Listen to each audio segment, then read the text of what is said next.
Hola, esta es la novena lección de esta etapa del curso y lo que vamos a hacer en este caso es básicamente una serie de ejercicios relacionados con el concepto de potencial eléctrico. El primer problema que vamos a ver se refiere a un par de placas planas paralelas conductoras. Entonces imagínense que cada una de estas es una placa. Y lo que vamos a suponer es que estas placas son sumamente grandes y están cargadas, una de ellas con una carga Q y la otra con una carga igual y opuesta a menos Q. Lo que ocurre es que entonces vamos a tener un campo eléctrico que emerge de la placa positiva y va a dar hacia la placa negativa. Y si efectivamente estas placas son muy grandes, el campo afuera de la región entre las placas sería cero. De hecho, pensando en el caso ideal en que tuviésemos placas realmente infinitas, eso definitivamente significaría que las líneas de campo van a ser perfectamente perpendiculares a ambas placas. En un caso parecido a lo que aquí tenemos en el dibujo, en los bordes del espacio entre estas placas, las líneas de campo se deformarían y aquí lo que queremos es pensar que las líneas fueran perfectamente perpendiculares, rectas, yendo, repito, de la carga positiva hacia la carga negativa. Vamos a suponer que hay una cierta distancia, por supuesto, entre estas dos placas. Esa distancia vamos a llamarle D por ahora, y al final podremos suponer que esta distancia es de, digamos, 10 centímetros.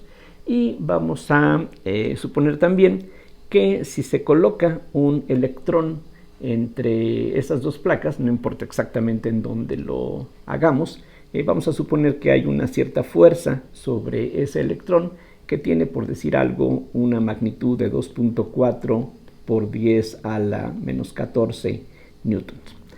Y de lo que se trata de determinar es, entre otras cosas, cuál es la magnitud del campo eléctrico en esta región entre las placas y cuál es la diferencia de potencial entre las placas. Entonces aquí tenemos dos cantidades a determinar. Por una parte queremos saber qué magnitud tiene el campo eléctrico y por otro lado queremos saber qué tanta diferencia de potencial hay entre estas dos placas. La primera parte, determinar la magnitud del campo eléctrico, es algo bastante sencillo. Aquí lo que hay que tomar en cuenta es que un electrón, que es lo que aquí estamos imaginando en la región entre las placas, es una carga negativa, entonces por lo tanto va a ser atraído por las cargas positivas y repelido por las cargas negativas, así que definitivamente habría una fuerza sobre este electrón que está dirigida hacia la izquierda, y eso también lo podemos ver por el hecho de que precisamente las líneas de campo nos indican la dirección de la fuerza sobre una carga positiva. Para un electrón, que es una carga negativa, en cambio, la fuerza estaría pues dirigida en sentido contrario a la dirección del campo eléctrico.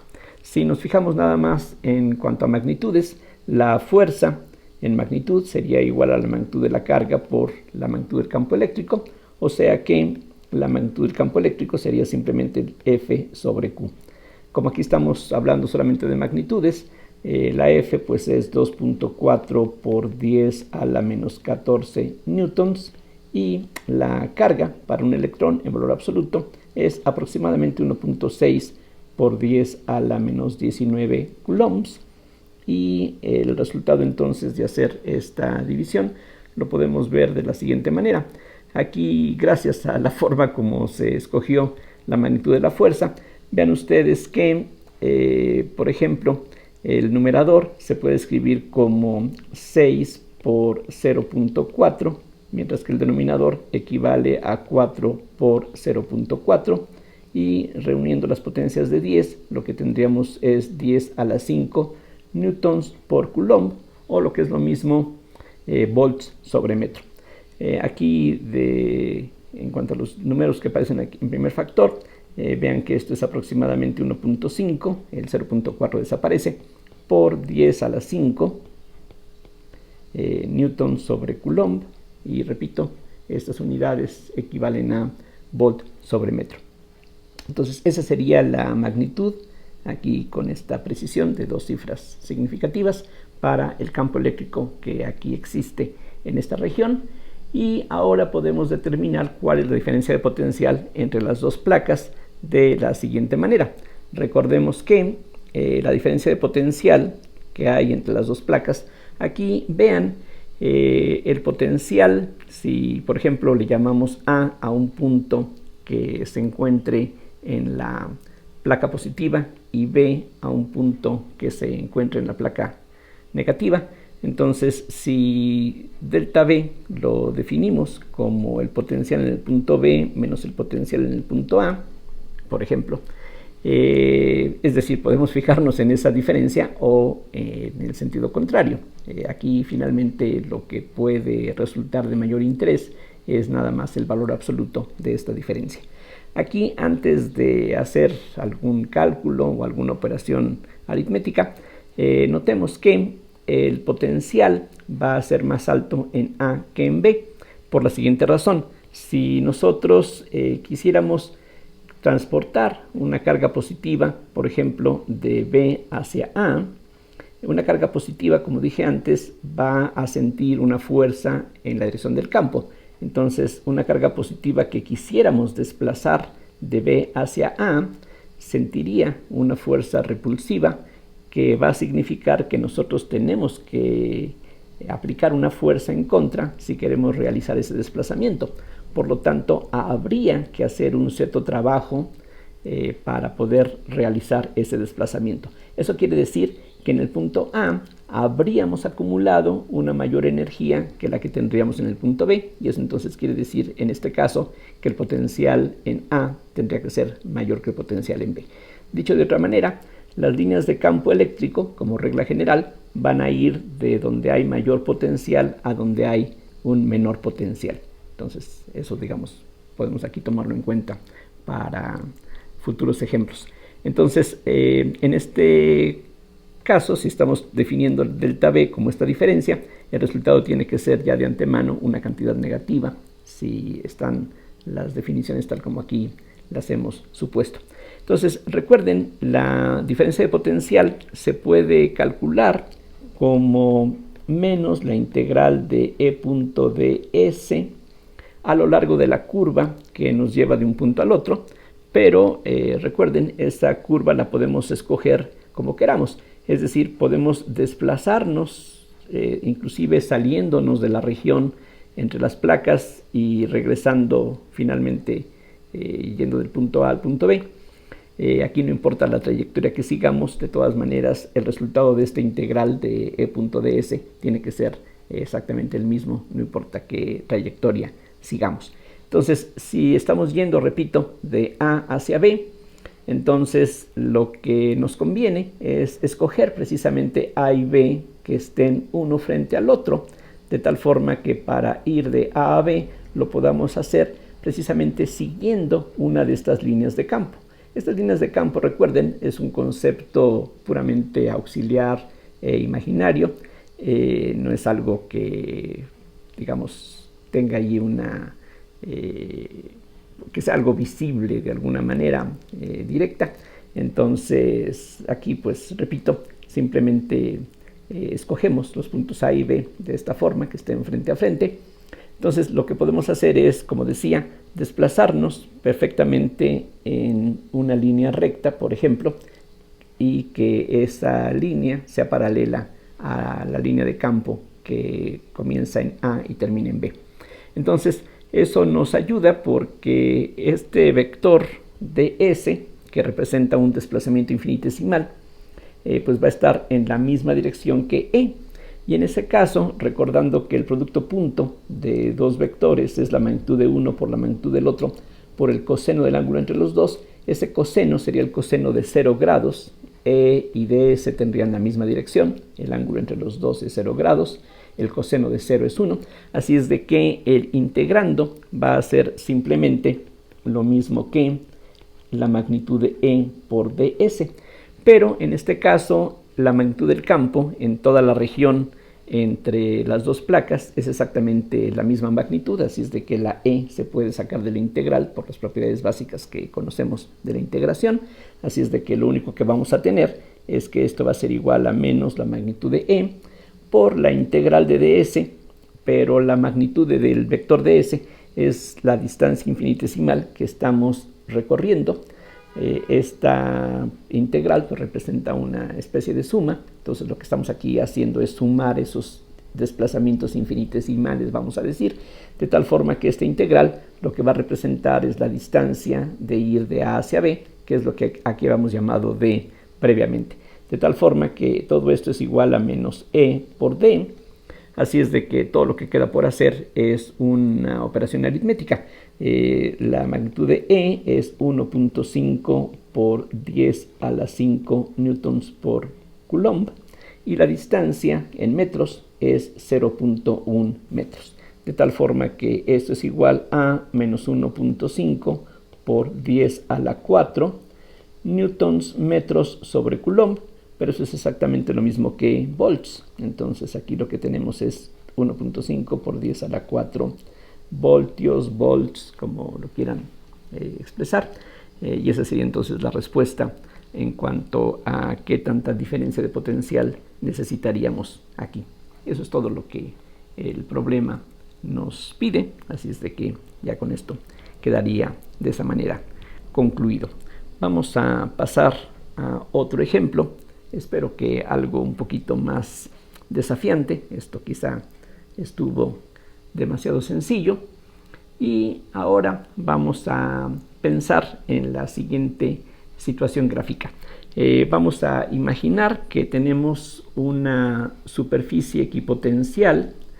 Exactamente la forma de esta superficie no es muy importante. Aquí lo que importa simplemente es que esa superficie puede ser algo curvo. Entonces, esa es una superficie equipotencial. Y ahora piensen en otra que quizá fuera parte de una esfera, de un cilindro. Eso no es relevante. Aquí lo que interesa solamente es que una y otra de esto que está aquí representado, vamos a suponer que representa equipotenciales. Y como ya vimos anteriormente, el campo eléctrico es perpendicular a las superficies equipotenciales. Aquí vamos a pensar, por ejemplo, que ese campo está dado gráficamente, digamos, por líneas como las que aquí estoy trazando. Entonces, estas son las líneas de campo. Aquí le pongo su etiqueta. Entonces, esta y esta son líneas de campo.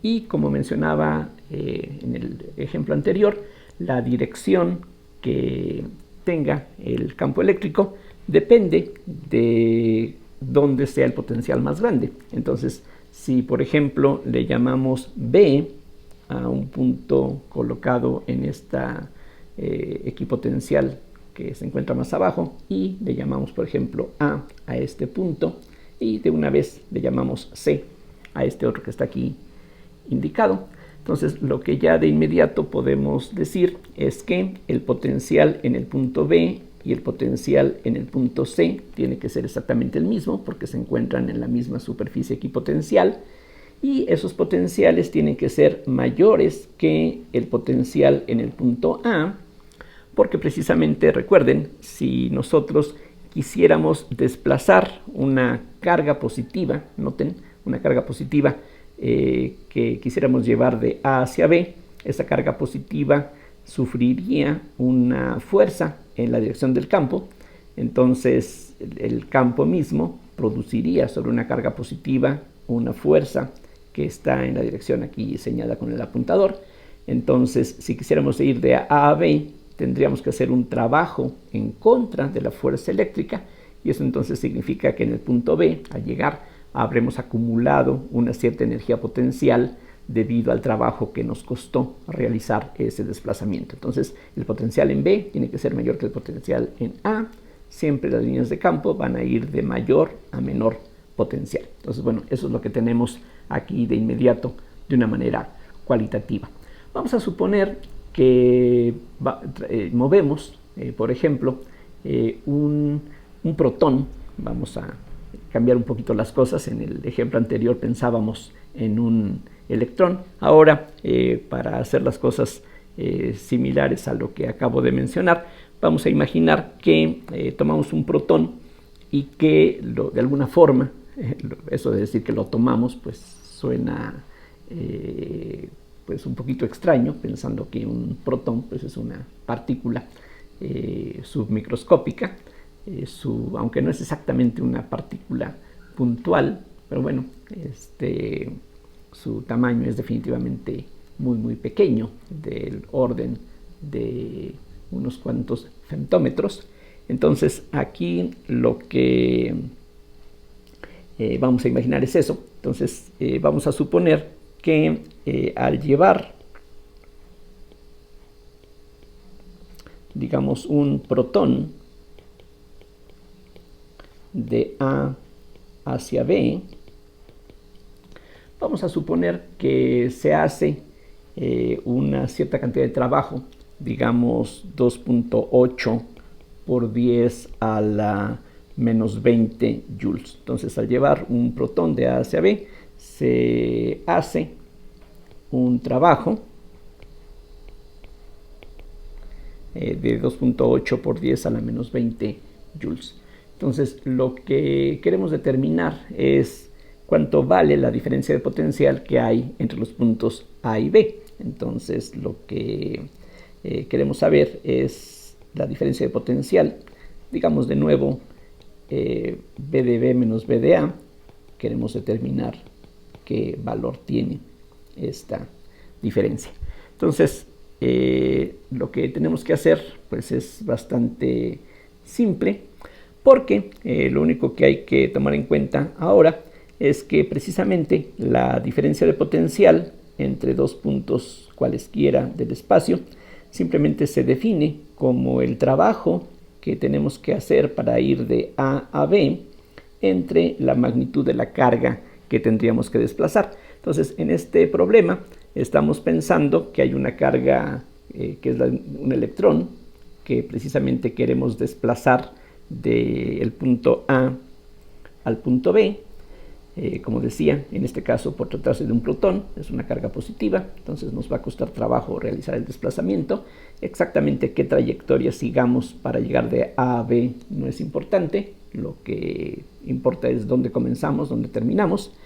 Y aquí precisamente como dato del problema, pues ya conocemos qué tanto trabajo resultaría necesario, así es de que lo que tenemos que hacer en realidad es nada más una operación aritmética, así de sencillo, es decir, habría que dividir el 2.8 por 10 a la menos 20 joules entre la carga de un protón, que en valor absoluto es la misma carga que la de un electrón, aproximadamente 1.6 por 10 a la menos 19 coulombs.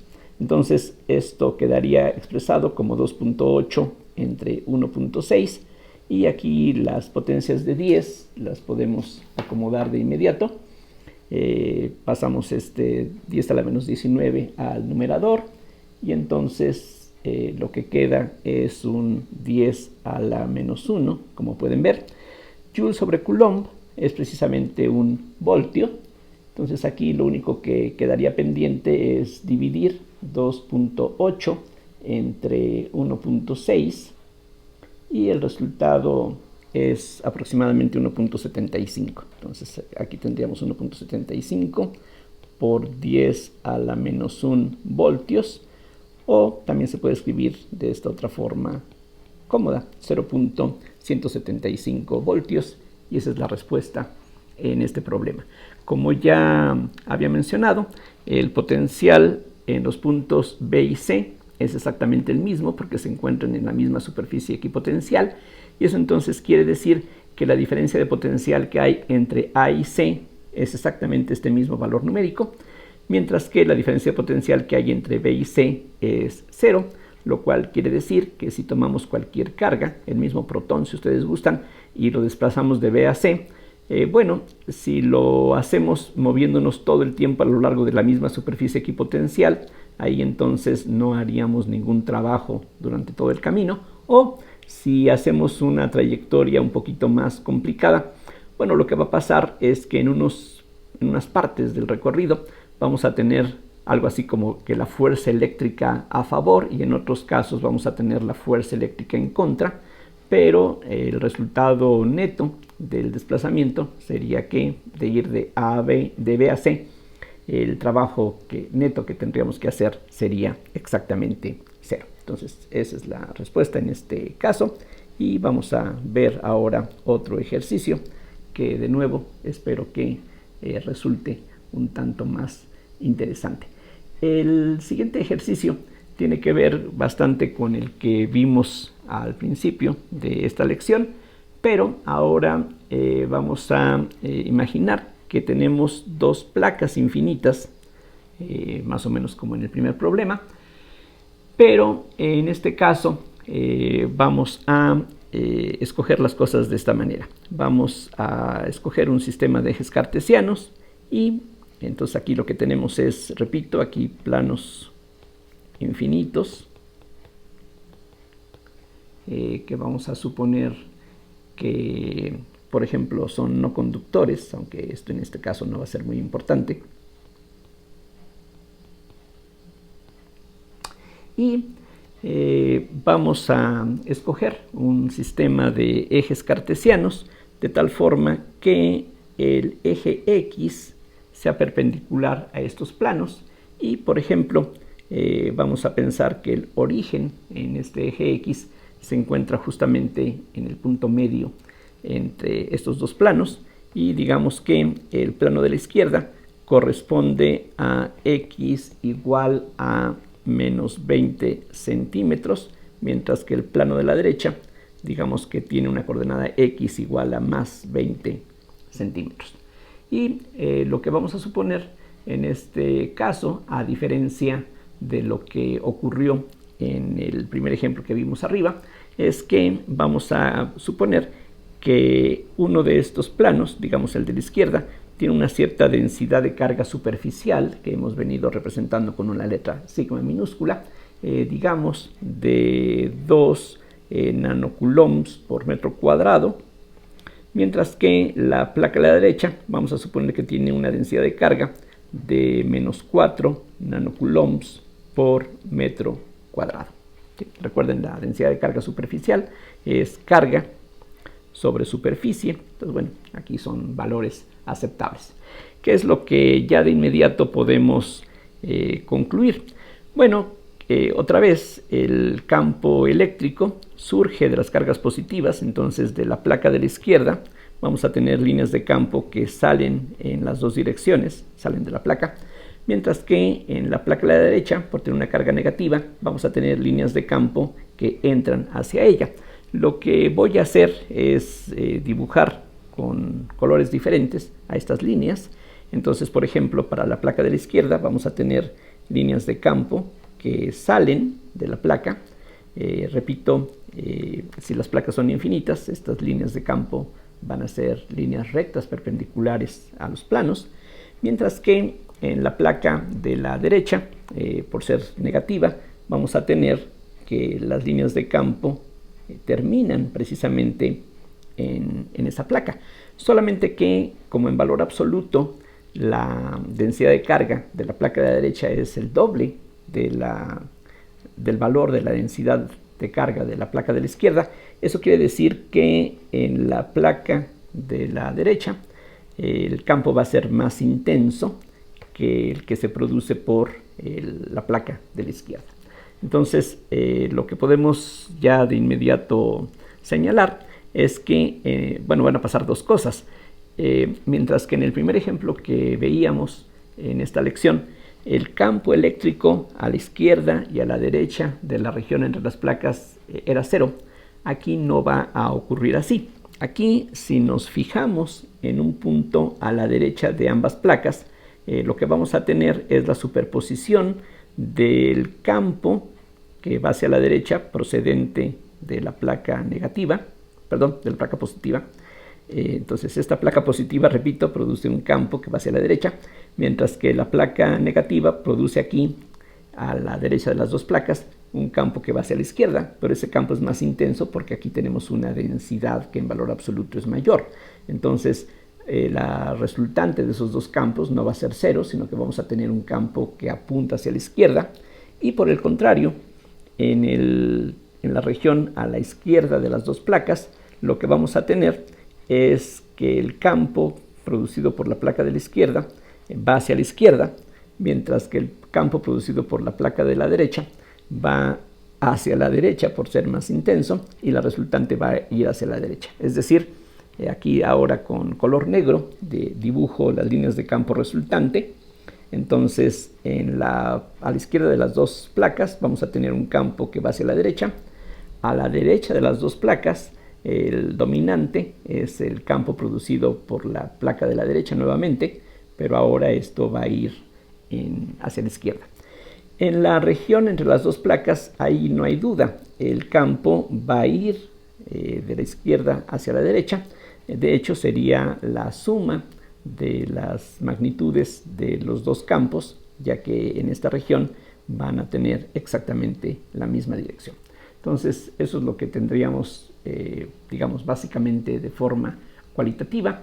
Y lo que queremos aquí determinar es, entre otras cosas, cuál es la diferencia de potencial entre, digamos, el origen y algún punto situado a una cierta distancia, por ejemplo, en el eje positivo más allá de la placa de la derecha. Es decir, voy a llamarle A al origen y voy a considerar un punto B que, digamos, tuviese una coordenada X, que, bueno, aquí más o menos a escala pudiéramos pensar que son unos 50 centímetros. Vamos a suponer una cosa así. Entonces, la pregunta es qué tanta es la diferencia de potencial entre los puntos A y B. Entonces, para eso podemos utilizar justamente lo que ya se mencionó antes. Aquí nada más, antes de proseguir, regreso a esto que se mencionó antes. Estaba señalando que en este problema estamos suponiendo que estos son dos planos infinitos no conductores. Eso a final de cuentas no tiene mayor relevancia en este ejercicio. Aquí la parte que realmente importa es la suposición de que en estos planos tenemos densidades de carga superficiales distribuidas de una manera uniforme. Entonces, aquí, como se supone que los planos no son conductores, la carga que nosotros depositamos en ellos allí se va a quedar. Entonces, de alguna manera, habría que suponer que vamos a asegurarnos de que esa carga depositada en estas superficies precisamente se distribuya de una manera uniforme. Entonces, el problema aquí, repito, es determinar la diferencia de potencial, digamos de nuevo, el potencial en el punto B menos el potencial en el punto A. Vamos a suponer que esa es la diferencia que nos interesa. Entonces, de nuevo, lo que podemos hacer es recurrir a la expresión que ya en otras ocasiones hemos venido utilizando.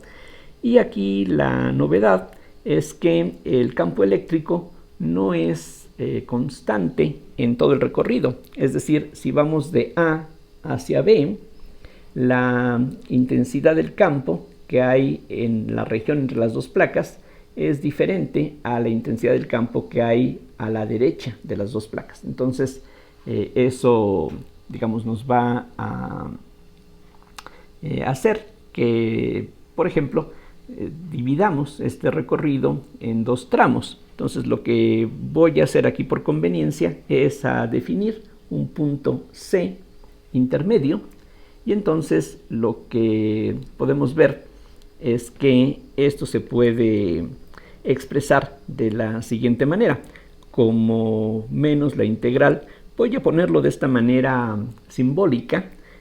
No es exactamente el símbolo que uno utiliza cuando habla de integrales de línea en el tema de cálculo integral en varias variables, pero aquí para nuestros propósitos espero que sea suficientemente claro. Entonces, Recuerden, como ya he mencionado antes, esto que está aquí es lo que se llama una integral de línea. Esto por ahora no es exactamente una integral todavía de las integrales elementales que tenemos en cálculo de una variable. Finalmente esta integral se reduce a una integral elemental, pero en estas integraciones está presente la idea de que tenemos que escoger alguna curva para realizar el recorrido, pero ya sabemos, ya se insistió en que cualquier curva que utilicemos para ir de A a B tiene que dar al final de cuentas el mismo resultado. Y para hacer aquí las cosas sencillas, para ir de A a B lo podemos ver como dos etapas. Vamos primero de A a C y en ese recorrido tendríamos una cierta intensidad del campo, y después de C a B vamos a tener otra intensidad que también va a ser constante, pero una constante diferente a la que hay entre A y C. Entonces voy a indicar de esta manera las cosas, y entonces lo que tendríamos, repito, es E punto de S minúscula menos la integral de C a B de E punto de S.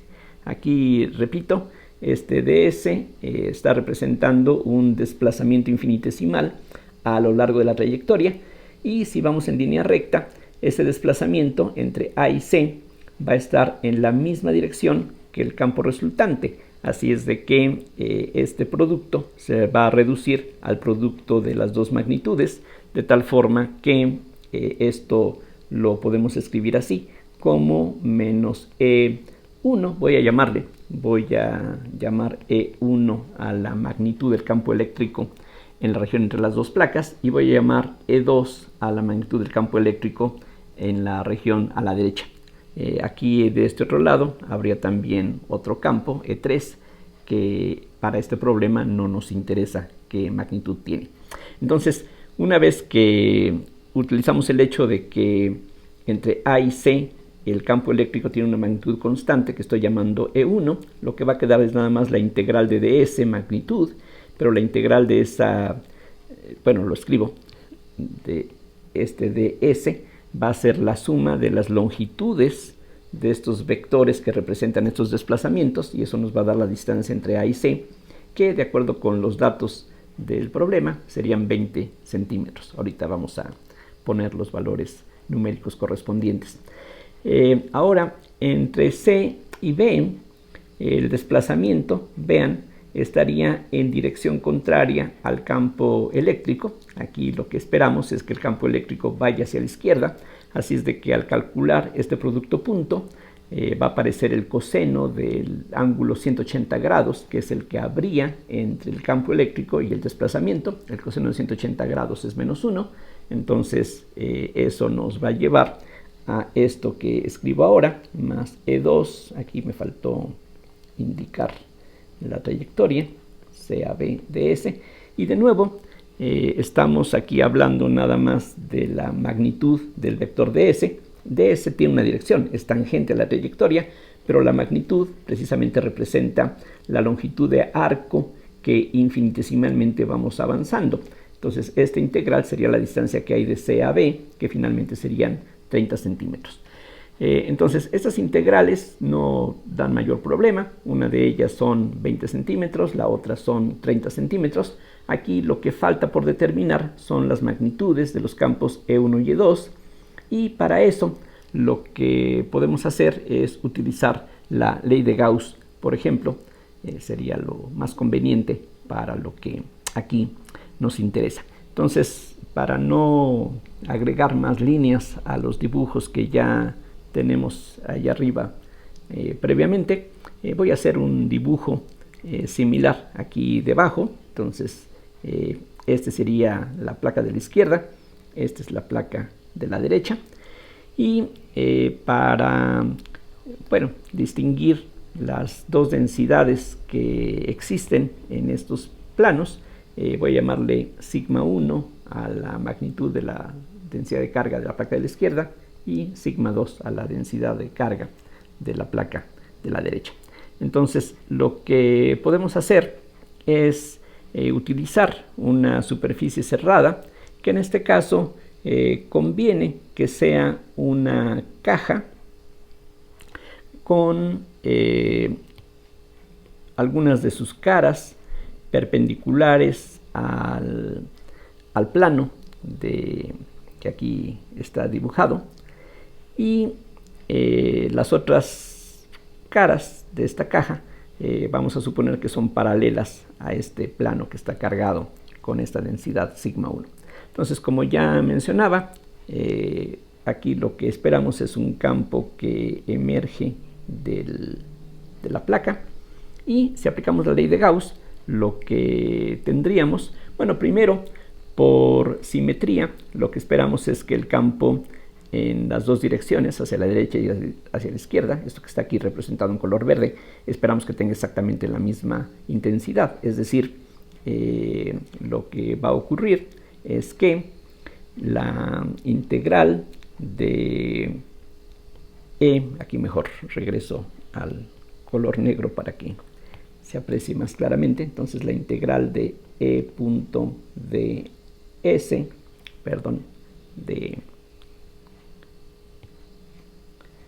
bueno, voy a llamarle de A, tiene que ser igual a la carga encerrada sobre epsilon 0. Y la carga encerrada en esta caja, si le llamamos A mayúscula al área que tiene cada una de estas dos tapas, entonces, vean ustedes, de esta placa que está cargada con esta densidad sigma 1, la carga encerrada en esta caja tendría una magnitud que sería el producto de sigma 1 por A. Del otro lado, el campo, estamos aquí ya tomando en cuenta que en todos los puntos de estas caras va a tener exactamente la misma intensidad. En esta integral, y esto no hay que perderlo de vista, en esta integral que aparece en la ley de Gauss, lo que necesitaríamos conocer sería la intensidad y la dirección del campo eléctrico en los puntos de la superficie. Sí, pero en todos esos puntos la magnitud es la misma, en esta cara y en esta cara, por simetría. Y además, este dA se supone que es un vector normal a la superficie. Esto también lo hemos escrito como la integral de E.n dA, es lo mismo. Entonces, aquí borro esta parte que no necesitamos. Y aquí noten que este vector dA o este vector unitario n se definen como normales hacia afuera, de tal forma que en este caso los vectores E y N van a ser colineales en estas dos caras, o lo que es lo mismo, E y dA van a ser colineales en esas caras. Y el resultado de la integral sería simplemente 2 veces, el 2 se debe a que vamos a tener exactamente el mismo flujo a través de esta tapa que a través de esta tapa. Como la E.n tiene el mismo valor en todos los puntos de esa superficie, va a poder salir de la integral. Y lo único que va a quedar dentro de la integral es la integral de dA, que sería la suma de las áreas, pero la suma de las áreas en esta superficie pues va a ser el área total A. Entonces lo que vamos a tener es simplemente la magnitud del campo en la placa de la izquierda por A. Entonces, como ya le llamé previamente E1, E2, E3 a los campos que hay en medio o a los lados de las placas, voy a llamarle E sub I a la intensidad del campo producido por la placa de la izquierda. En forma similar, con la placa de la derecha, ya de ahí pues se puede determinar, ya es inmediato, que la magnitud del campo producido en la izquierda pues tendría que ser sigma 1 entre 2 epsilon 0.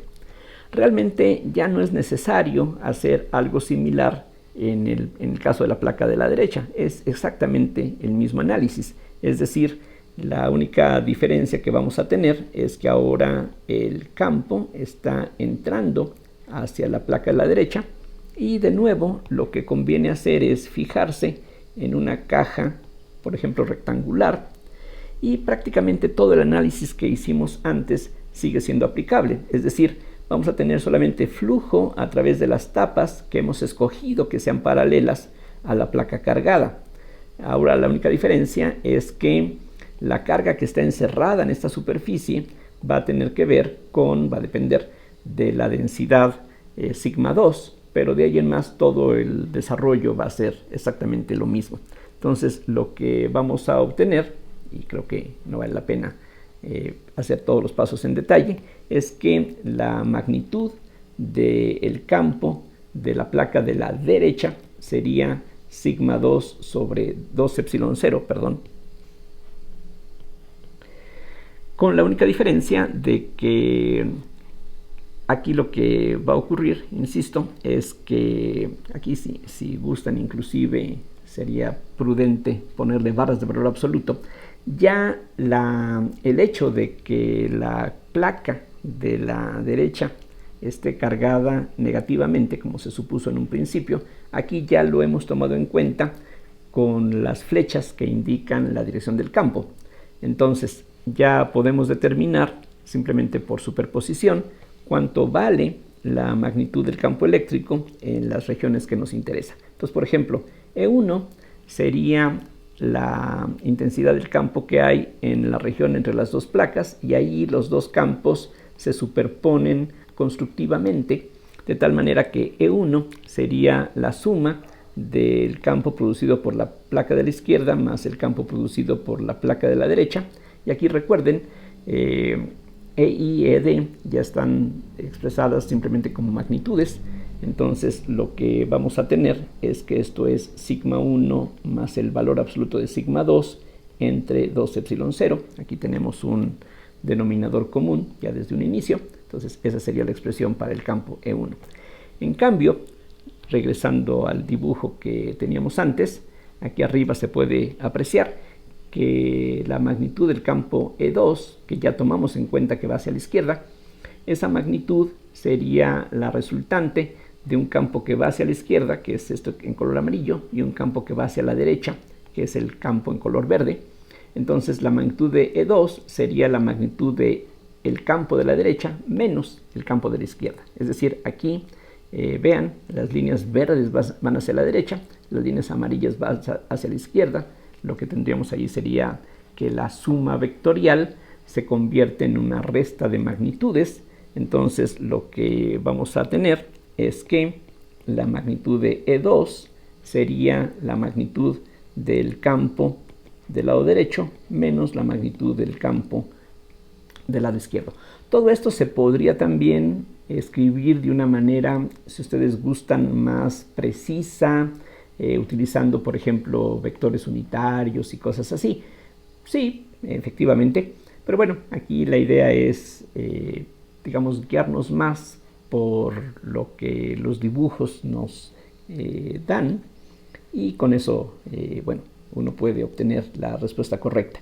Entonces en este caso vamos a tener 2 epsilon 0 nuevamente como denominador, pero ahora vamos a tener de la ED a sigma 2 menos sigma 1 en el numerador.